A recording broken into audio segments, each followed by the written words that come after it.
परमात्मने नमः। अथ त्रयोदशोऽध्यायः क्षेत्रक्षेत्रज्ञविभागयोगः।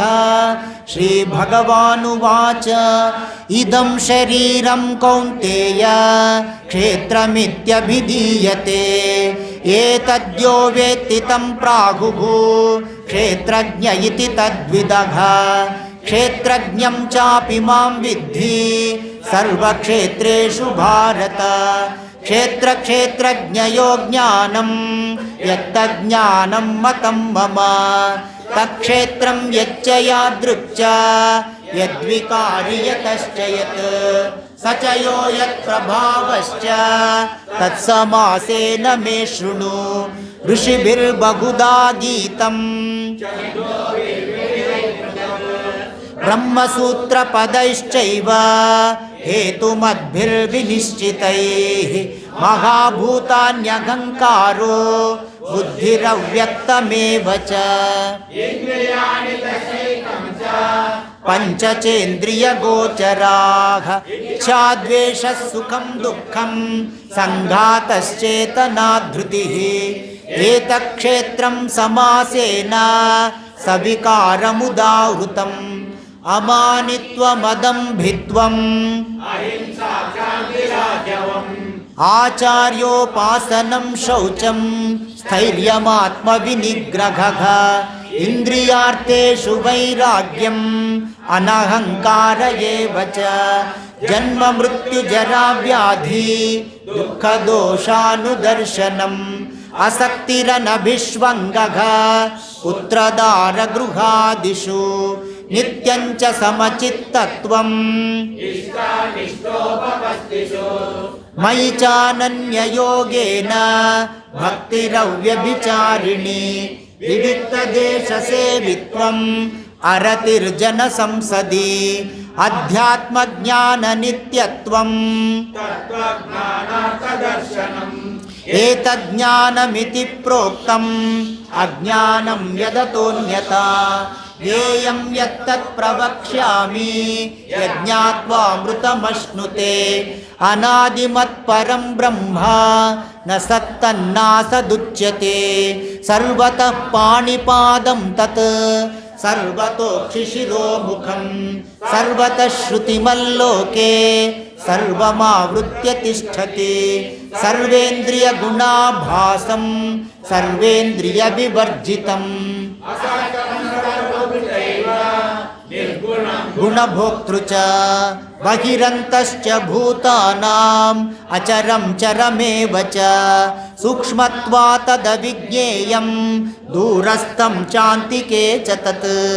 अविभक्तं च भूतेषु विभक्तमिव च स्थितं भूतभर्तृ च तज्ज्ञेयं ग्रसिष्णुप्रभविष्णु च ज्योतिषामपि तज्ज्योतिः तमसः परमुच्यते ज्ञानं ज्ञेयं ज्ञानगम्यं क्षेत्रं तथा ज्ञानं ज्ञेयं चोक्तं समासतः मद्भक्तये तद्विज्ञाय मद्भावायोपपद्यते प्रकृतिं पुरुषं चैव विध्यनादीवुभावपि विकारांश्च गुणांश्चैव विद्धि प्रकृतिसम्भवान् कार्यकरणकर्तृत्वे हेतु प्रकृतिरुच्यते पुरुषः सुखदुःखानां भोक्तृत्वे हेतुरुच्यते पुरुषः प्रकृतिस्थो हि भुङ्क्ते प्रकृतिजान् गुणान् कारणं गुणसङ्गोऽस्य उपद्रष्टानुमन्ता च भर्ता भोक्ता महेश्वरः परमात्मेति चाप्युक्तो देहेऽस्मिन् पुरुषः परः य एवं वेत्ति पुरुषं प्रकृतिं च गुणैः सह सर्वथा वर्तमानोऽपि न स भूयोऽभिजायते पश्यन्ति केचिदात्मानमात्मना अन्ये साङ्ख्येन योगेन कर्मयोगेन चापरे त्वेवमजानन्तः श्रुत्वान्येभ्य उपासते तेऽपि चातितरन्त्येव मृत्युं श्रुतिपरायणाः यावत् सञ्जायते किञ्चित्